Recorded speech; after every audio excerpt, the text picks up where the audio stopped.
5 দিন পেরিয়ে গেলেও এখনো জমেনি আন্তর্জাতিক বাণিজ্য মেলা। এরই মাঝে বিভিন্ন পণ্যের দাম নিয়ে অভিযোগ দর্শনার্থীদের। দাম আমার কাছে মনে হয় মেলাতে একটু বেশি মনে হচ্ছে, হ্যাঁ, বাইরের থেকে। প্রথম তো এখন একটু বেশি রাখবে, পরে আবার একটু দাম কম হবে যখন শেষের দিকে। গত বছর যেতে এবারে মেলাটা খুব বেশি ভালো লাগতেছে, মানে একটু আপনার মানে সব কিছু একটু ডিফারেন্ট, আমার কাছে খুব ভালো লাগতেছে। আর কেনাকাটা করতে মনে করেন সবসময় খুব ভালো লাগে। মেলা থেকে 3 পিস কিনছি, তারপরে ঘরের কিছু আসবাবপত্র কিনছি, আর আমার হাজবেন্ডের জন্য ব্লেজার। বিক্রেতারা বলছেন এখনো আশানুরূপ সাড়া পাচ্ছেন না তারা, তবে দিন বাড়ার সঙ্গে সঙ্গে বিক্রি বাড়বে বলে আশা তাদের।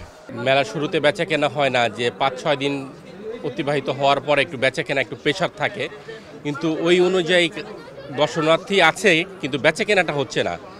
যে দর্শনার্থীগুলো আসতেছে তারা দেখতেছে, বলতেছে যে মেলা এখন শুরুর দিকে, আমরা দেখে যাচ্ছি, আমরা পরবর্তীতে আসবো, এরকম আর কি আশ্বাস পাচ্ছি আমরা।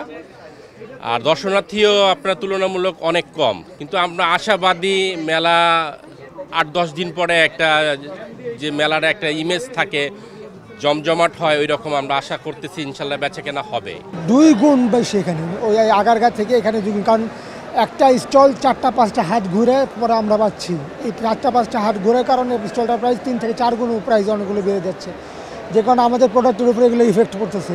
এবার দোকান বরাদ্দে টেন্ডার আহ্বান করা হয় অনলাইনে, যেখানে শতভাগ স্বচ্ছতার দাবি মেলা পরিচালকের। জানান খাবারের দাম ও মান নিয়ে নজরদারি করছে ভোক্তা অধিদপ্তর। পঞ্চম দিন এখনই দেখবেন যে মেলা মোটামুটি জমতে শুরু করছে। আমরা আশা করছি যে আগামী শুক্রবার বা শনিবার হতে হতে দেখবেন এই দর্শনার্থী সংখ্যা 1 লক্ষ ছাড়িয়ে যাবে। হ্যাঁ, আমাদের কাছে যে স্ট্যাটিস্টিক্স আছে তাতে দেখা যায় যে অন এভারেজে শুক্রবারে হয়তো 30-35 হাজারের মতো লোকের সমাগম ছিল, শনিবার একটু কমেছিল, সেটিও 28-30 হাজারের কাছাকাছি।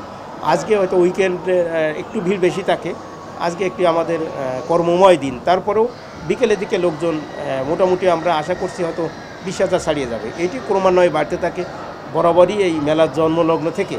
হ্যাঁ, প্রথম দিকে একটু দর্শনার্থীর সংখ্যা কম থাকে, আস্তে আস্তে যখন দিন গড়াতে থাকে তখন দর্শনার্থীর সংখ্যাও বাড়তে থাকে।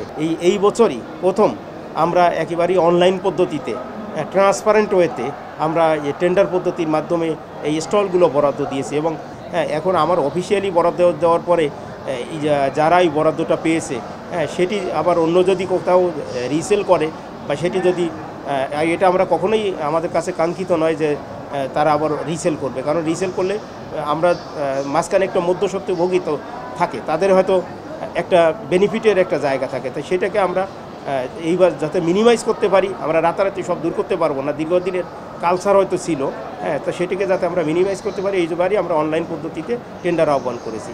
শেষ দিকে পণ্যে ছাড়ের পরিমাণ বাড়লে লোক সমাগম বাড়বে বলে আশা সংশ্লিষ্টদের। কায়েস রাহাত, দেশ টিভি, ঢাকা।